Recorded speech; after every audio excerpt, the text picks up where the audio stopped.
Assalamualaikum warahmatullahi wabarakatuh. Materi MPLS kali ini adalah materinya tentang pendidikan selama pandemi COVID-19 dan penguatan pendidikan karakter. Ya, masih ingat sama Ibu ya. Nama Ibu Laila Hamdia.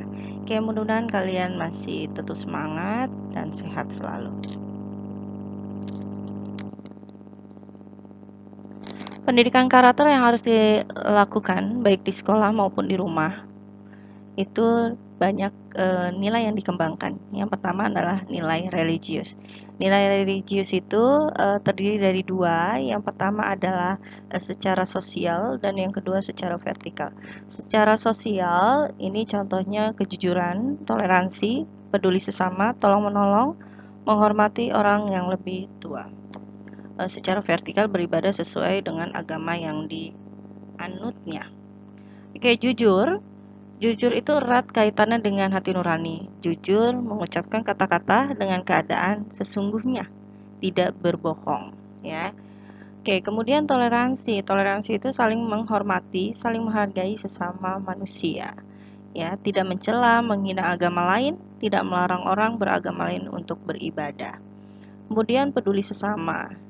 Kemudian lagi tolong menolong. Kita sesama manusia harus peduli sesama dan tolong menolong tanpa pamrih. Oke, kemudian lagi ada menghormati orang yang lebih tua. Menghormati orang yang lebih tua pastinya di sini ada orang tua kita, guru di sekolah, saudara kita ya. Jadi contohnya menghormati orang tua, sebelum berangkat sekolah kalian harus sapa, salim ya. Kemudian di sekolah juga sama, baru sampai di sekolah ada guru, kalian sapa, salim, senyum ya, jangan lupa itu. 3S. Kemudian secara vertikal pastinya beribadah sesuai dengan agama yang dianut. Kita orang Islam berarti kita harus melaksanakan sholat 5 waktu ya. Jangan sampai tidak dilakukan. Atau sekarang di rumah, tambahkan lagi ya seperti sholat duha, kemudian lagi tadarusan, walaupun satu hari satu surah. Oke, yang kedua, nilai nasionalisme. Nilai nasionalisme ini diantaranya adalah cinta tanah air. Kita harus cinta tanah air kita, karena kalau bukan kita, siapa lagi yang akan cinta tanah air kita? Contohnya misalnya dalam produksi jual beli ya, kalian harus membeli barang produk Indonesia. Jangan membeli produk yang luar karena keuntungannya buat orang luar, bukan buat orang Indonesia. Demokratis. Demokratis itu adalah demokrasi, ya. Demokrasi berarti contohnya misalnya kalian memilih ketua kelas secara voting atau musyawarah gitu ya. Kemudian lagi nanti akan dibuatkan jadi jadwal piket. Berarti kalian harus piket sesuai dengan hari yang sudah ditetapkan ya. Peduli lingkungan. Kita harus peduli dengan lingkungan kita. Ya, jangan buang sampah tidak pada tempatnya. Ya, habis makan plastiknya dibuang sembarangan gitu ya. Padahal di situ ada tempat sampah. Jadi tolong peduli lingkungan. Kemudian tanggung jawab. Kalian harus punya rasa tanggung jawab yang tinggi ya.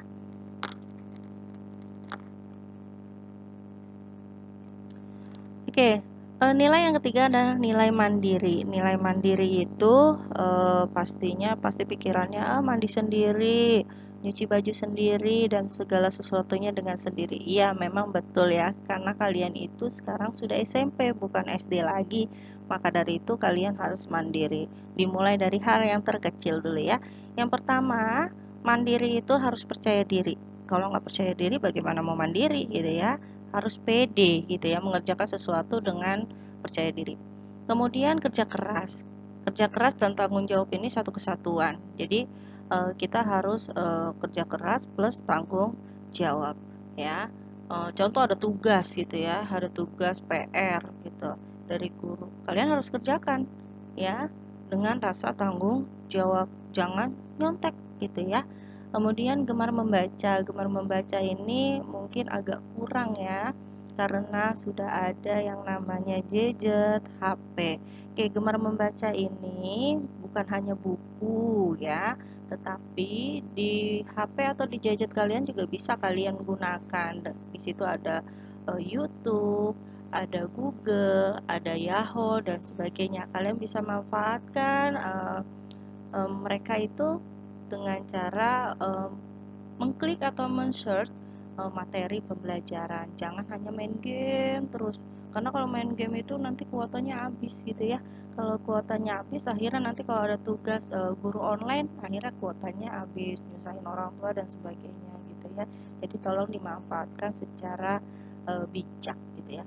Kemudian rasa ingin tahu berarti contoh misalnya 2 kali 2 gitu ya, hasilnya 4. Kalau orang yang udah hafal perkalian dia langsung jawab cepet gitu ya. Tapi kalau yang mungkin IQ-nya di bawah gitu ya, sedang-sedang saja gitu, pasti dia mikir 2 kali 2. Oh ya, di SD dulu diajarin kalau 2 kali 2 berarti dijumlah sebanyak belakangnya gitu ya, berarti 2 tambah 2 hasilnya 4 gitu ya. Itu juga bagian dari kreatif gitu ya. Oke, kreatif itu harus lebih ditingkatkan lagi karena nanti kalau kalian sudah kerja ya, bukan hanya ilmu pelajaran yang kita dapat dari guru kita atau dari dosen di kuliah gitu ya, tapi kita harus punya kreativitas ya.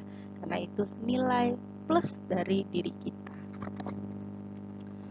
Oke, pesan guru dalam selama pembelajaran jarak jauh ini, ya baik itu nanti jarak jauh ataupun nanti tatap muka, kalian harus tetap semangat dalam pembelajaran. Jangan sampai berpikir, ah tugas banyak, repotin nih gitu. Padahal kalian itu adalah pelajar. Pelajar itu ya salah satunya adalah belajar gitu ya. Tidak ada pelajar yang tidak belajar gitu. Jadi kalian harus semangat.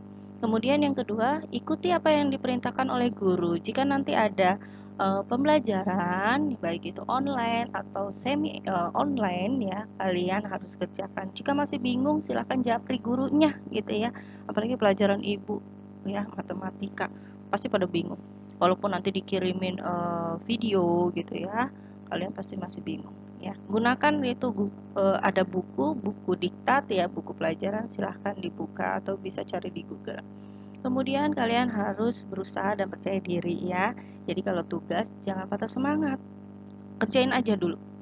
Kerjain semampu kalian. Ada orang tua di rumah silahkan bertanya dengan orang tua. Ada kakak di rumah silahkan tanya dengan kakak ya.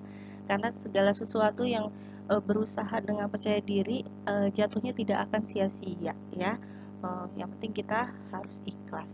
Kemudian hasil akhir dari tugas yang kalian nanti kumpulkan pastinya ada rewardnya gitu ya. Guru akan memberikan nilai gitu, minimal KKM gitu ya. Contoh misalnya matematika KKM-nya 70. Tugas itu minimal nilai kalian 70, jangan sampai di bawah 70. Kenapa? Karena nanti kalau diakumulasi, dijumlah, ditambahkan dengan tugas, nanti ada penilaian tengah semester, kemudian lagi ada nanti penilaian akhir semester. Kalau dijumlah jangan sampai di bawah dari KKM. KKM itu adalah kriteria ketuntasan minimal gitu ya. Jangan sampai di bawah 7, harus di atas 7. Karena itu akan melampaui dari target kalian maupun kami di sekolah. Oke, itu saja yang Ibu sampaikan untuk materi kali ini. Mudah-mudahan kalian dapat memahami apa yang Ibu jelaskan dan dapat diterapkan dengan sebaik-baiknya.